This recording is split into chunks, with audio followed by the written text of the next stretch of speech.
Naca siap-siap bersuara. Dida pun meniup harmonika. Dengarlah, ini lagu istimewa dari kami untuk kalian semua tentang indahnya kerjasama. Nah, dari puisi tersebut ini terdapat kosakata baru. Apakah kalian tahu apa itu kosakata baru? Enggak tahu. Nah, kosakata baru adalah kosakata, frasa atau ekspresi yang belum dikenal atau belum pernah digunakan sebelumnya oleh seseorang. Kosakata baru dapat dipelajari melalui berbagai cara, seperti membaca, mendengarkan, dan pengalaman langsung.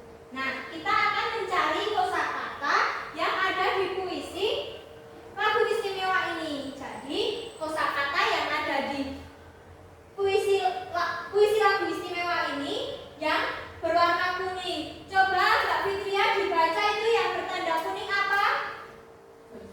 Bersuara. Lalu istimewa. Kerjasama. Nah, kalian tahu nggak kosakata baru ini artinya apa? Tahu tidak anak-anak? Tidak. Ayo Mas Alvin, tidak tidur Mas Alvin. Nah, kita akan mencari pengertian kosakata baru bersuara. Mas Agil tahu nggak kosakata baru tentang bersuara?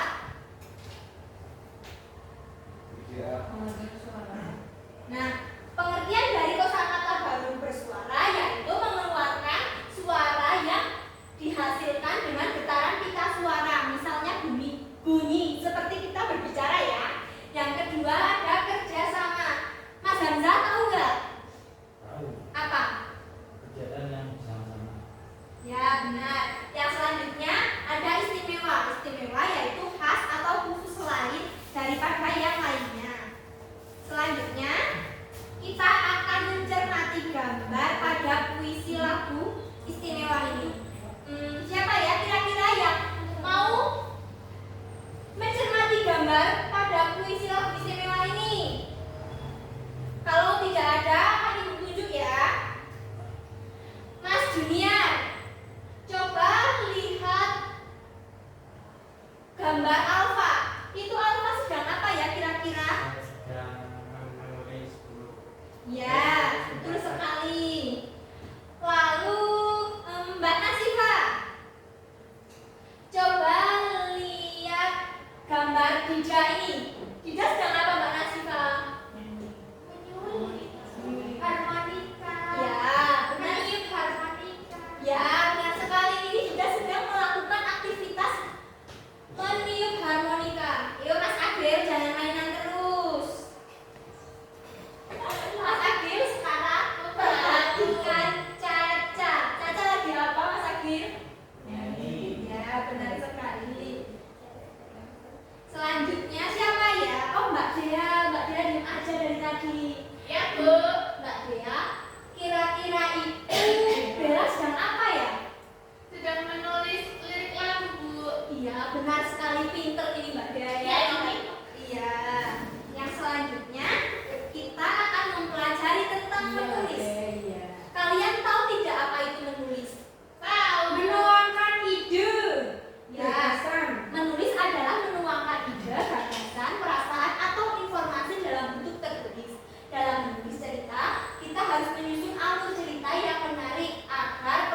Alfa menulis lagu di kertas.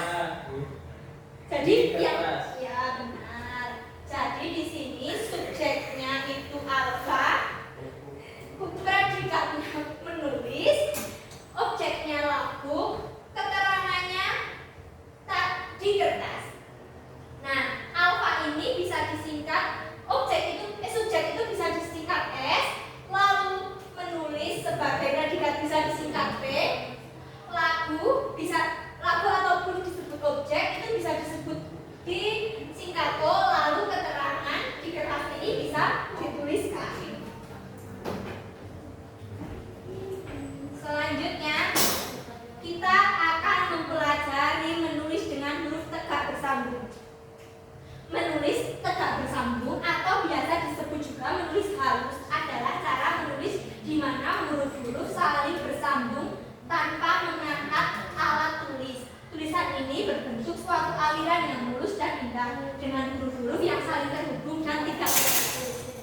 Anak-anak perhatikan ya, Ibu akan melihatkan contoh gambar dari huruf tegak bersambung dan tegak tidak bersambung. Ini contohnya, ini tegak bersambung dan yang ini huruf lepas. Mbak Fitria, ini huruf apa? Y. Nah, ini yang dinamakan huruf bersambung yang seperti ini ya. Kalau huruf lepas seperti ini. Yang lain bagaimana? Ada yang ingin ditanyakan? Tidak, Bu. Ya. Sekarang Ibu akan memberikan tugas kepada kalian semua untuk menulis huruf bersambung yang memiliki suku kandung.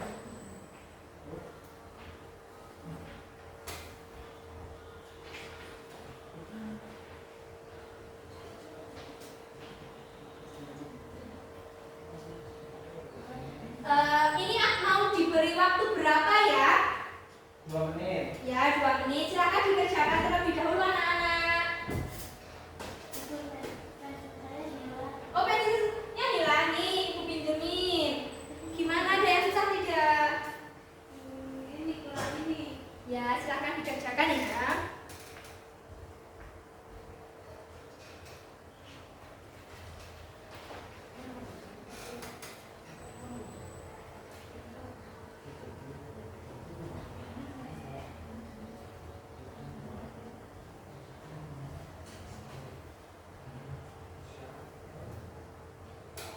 Ayo bagaimana? Sudah anak-anak? Sudah. Siapa yang sudah? Saya. Mau maju Mbak Fitria? Yuk teman-teman dilihat ya, bagaimana caranya menyambung, menulis huruf sambung yang ada sudah. Ini Bu. Nih, contohnya baba. Ini seperti ini. Habibu bego. Yang ini menyambung ya. Ya, ini menirukan ya. Seperti ini ya.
menghargai. Ya, saling menghargai itu contohnya seperti apa? Contohnya seperti ketika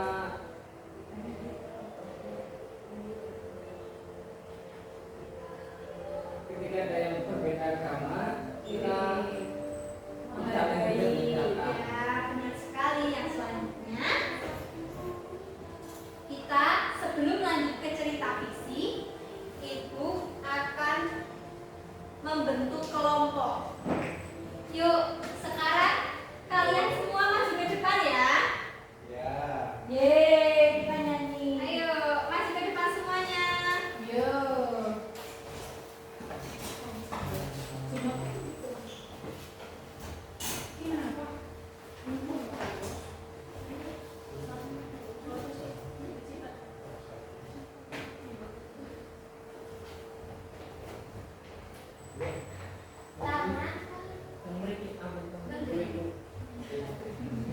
Sini Mas Hamzah, sini. Ini deh. Yuk, kita kalau ibu bilang kalau kau suka hati bilang hore. Sambil nyanyi ya. Nanti kalau ibu bilang kalau kau suka hati bilang hore. Kalau kau suka hati bilang hore. Kalau kau suka hati, nanti anak dua. Oke. Dua anak. Iya, salah. Kalau kau suka hati teriak hore. Kalau kau suka hati teriak hore. Kalau kau suka hati, mari kita lakukan. Kalau kau suka hati dua anak. Kalau kau sekali lagi. Kalau kau suka hati sorak hore. Kalau kau suka hati sorak hore. Kalau kau suka hati, mari kita lakukan. Kalau kau suka hati tiga anak.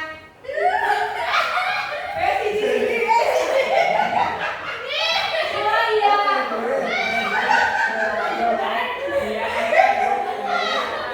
Oh iya.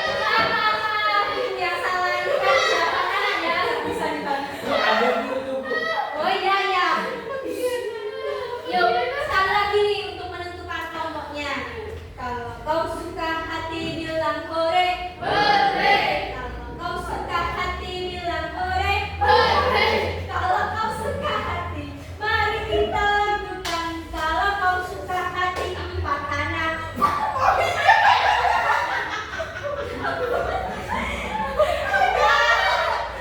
Bisa kembali ke tempat masing-masing ya.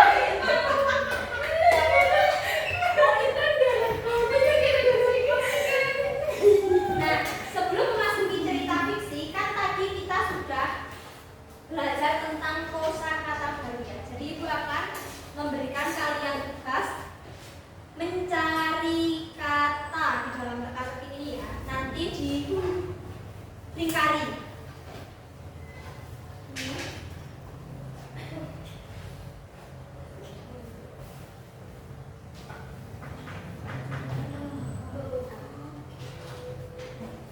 Ibu beri waktu 5 menit untuk kalian berdiskusi ya.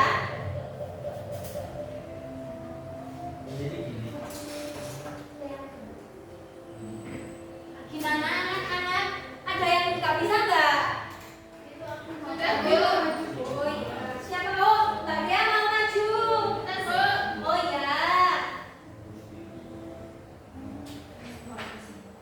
Yuk silahkan maju Mbak Dia, dipresentasikan hasil kerja kelompoknya. Jadi kelompok aku dapat 5 kata Bu di sini. Ya. Yang pertama ada belajar, Ya. olahraga, bermain, bernyanyi, dan yang terakhir adalah piket. Ya. Tepuk tangan.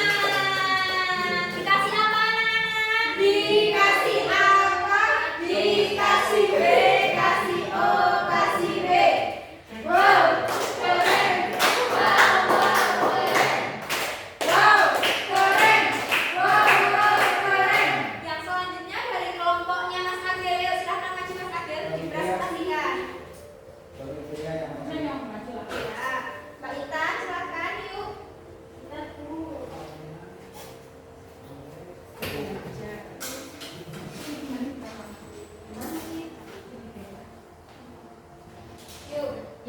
pertama belajar, Ya. piket, bernyanyi, Ya. bermain, Ya. olahraga. Ya. Pak, yuk Mbak Intan boleh kembali ke belakang. Terima kasih. Dikasih apa teman-teman? Kasih B, kasih O. Kasih W. Wow, keren. Wow, keren. Wow, keren. Wow, keren. Nah, setelah diskusi tadi, Ibu akan menjelaskan tentang cerita fiksi dan cerita fakta. Kalian tahu tidak apa itu cerita fiksi dan cerita fakta? Cerita fiksi itu tidak nyata, Bu. Ya, cerita fiksi itu cerita yang tidak nyata seperti rumput melambai-lambai, lalu kancil sedang bermain sepak bola, itu fiksi ya. Yang selanjutnya ada cerita fakta. Cerita fakta adalah cerita yang menceritakan kejadian atau peristiwa yang benar-benar terjadi. Cerita ini berisi informasi yang akurat dan dapat terbukti kebenarannya. Contohnya yaitu gempa bumi, cerita tentang penemuan baru, dan laporan ilmiah. Nah, kita akan membaca cerita fiksi. Contoh cerita fiksi ini ada Istana Kue. Mau dibaca sendiri-sendiri apa dibacakan? Dibacakan. Nah, Istana Kue, Sally dan Nina ingin bermain bersama. Sally ingin membuat istana, Nina ingin menjual kue. Sally punya gagasan. Bagaimana kalau kita menjual kue di istana? Mina menganggap setuju. Sally pun membangun istana balok, sementara Mina membuat